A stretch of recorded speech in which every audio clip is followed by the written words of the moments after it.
Hey guys, ready for a new lesson? Great, so we'll start by showing you what we need to test today. As I mentioned in the previous lesson, I've already fixed the appearance of the checkout page. There were very few CSS changes which you can find in the updated style.css file. To continue this lesson, we'll just enable a payment method here in the WooCommerce settings. Otherwise, we won't be able to finish the checkout simulation here in the store. Let's go straight to the WooCommerce menu. We choose Settings, Payments, and we will enable the bank transfer payment option. Okay, now we can check out. I'm gonna fill in with my details here.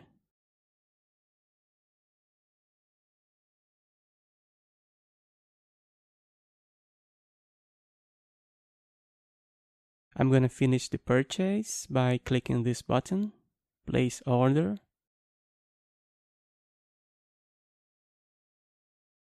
And we're now down on this order received page. And the layout is all correct. Well, now let's go to the latest WooCommerce content that we're going to check on the front end, which is the user account. We don't have a link to the user account here on the theme yet, so only for testing for now. Let's go to the menu manager and include the link that leads to the user account.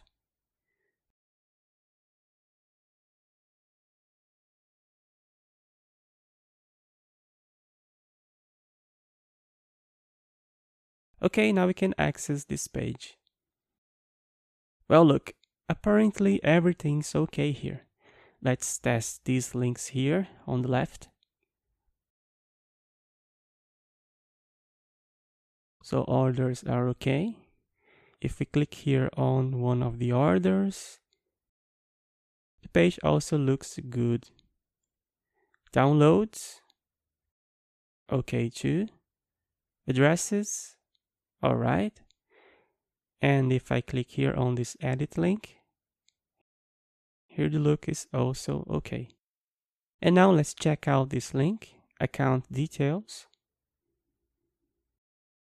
It's also working. And let's go to the last link. When you click here, it opens this login form. From what I see, there's nothing wrong here either. Let's log in to see what happens.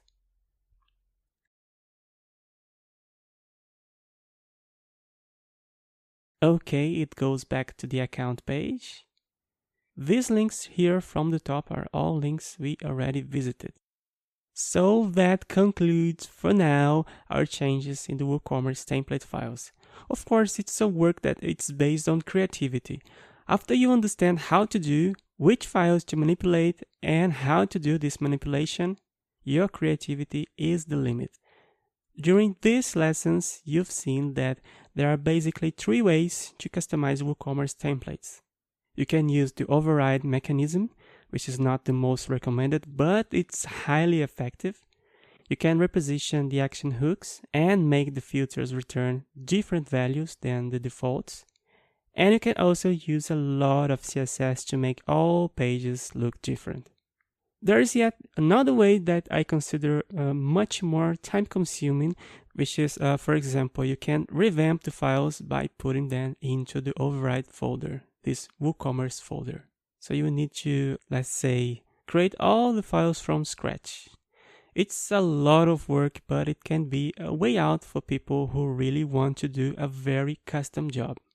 Well, this theme is in your hands. You can make any modifications you want to put into practice everything we've been learning in these lessons.